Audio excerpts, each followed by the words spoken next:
Tell me a little bit about your husband. How did you meet him? Oh, him. He was a doll. I was thinking about him the other night. In fact, on the 3rd of January this year, he would have been 105. He was 4 years older than I was. And when he met me, and we were dating and everything, and he proposed to me, he said, "Ah, sweet mystery of life, at last I found you." And that was it. That was it.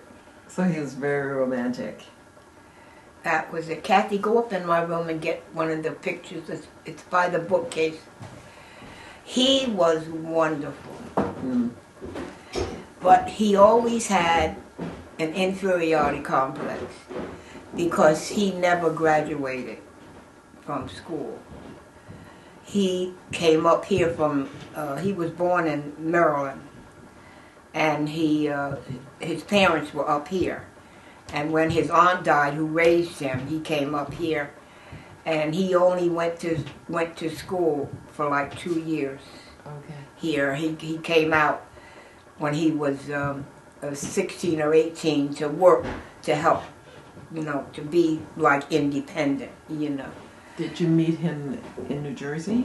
No, I met him in New York because he had a job with a person from Princeton who moved to Bronxville. And because, quote unquote, you couldn't live in, that's my husband. Oh my goodness. Gorgeous.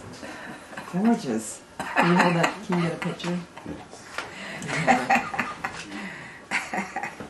This is my babe.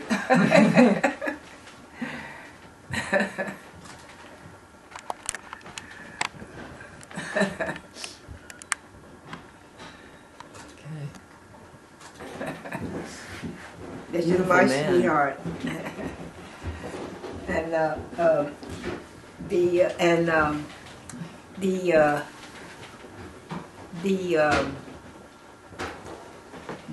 I forgot what we were talking about. So, you want to know?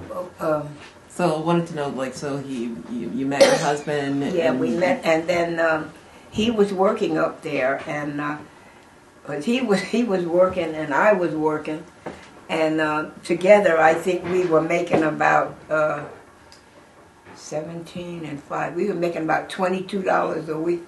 Okay. So tell me how did you make your life here? You did what type of work? Your husband did what type of work? And well, he did construction work first, and then he went to work for the railroad, and he ended up working for them almost 30 years. But while he was working for the railroad was when we did all the other things. When he was in construction, when we moved into Hopewell Borough, he was working for the railroad, and that's when things came up, because and he was a red cap, not a red cap, baggageman, a baggageman, and he worked there for I think 28 or 29 years before he retired. Okay. Yeah. Okay. And you were doing, what type of work were you doing? I was a stay-at-home mom. Okay. All right. So he made enough to. Yeah, because because welfare was a bad word in our house. Mm-hmm. And what we did was when my children got up, I would go out and do part-time days work. In other words, if somebody wanted ironing done or cleaning done, I would do it. I'd take the baby with me, and while the other children were in school, and do it. But I never worked the whole day. Okay. Not until all of my children were in high school. And you had 7 children. Well, that particular time, but I ended up with 10. My husband and I did that. We did it together.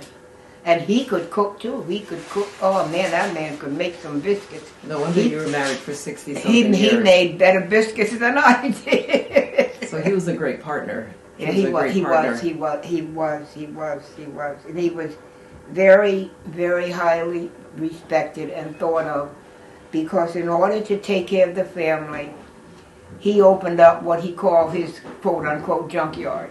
Mm-hmm. And he would buy, like if you had a car you had to get rid of, you'd give it to him. In those days, he gave it to you. And he would take it apart and take the parts down to the junkyard to sell. Then he would sell the radiators, the batteries, the transmissions, because that was his way of taking care of his family. He did not want welfare. Mm-hmm. And that's the way we did. And independence is another thing you're teaching. And then I would go out and to help. I would go out. In fact, I worked for, when the children were all grown up and in high school, I worked for ETS.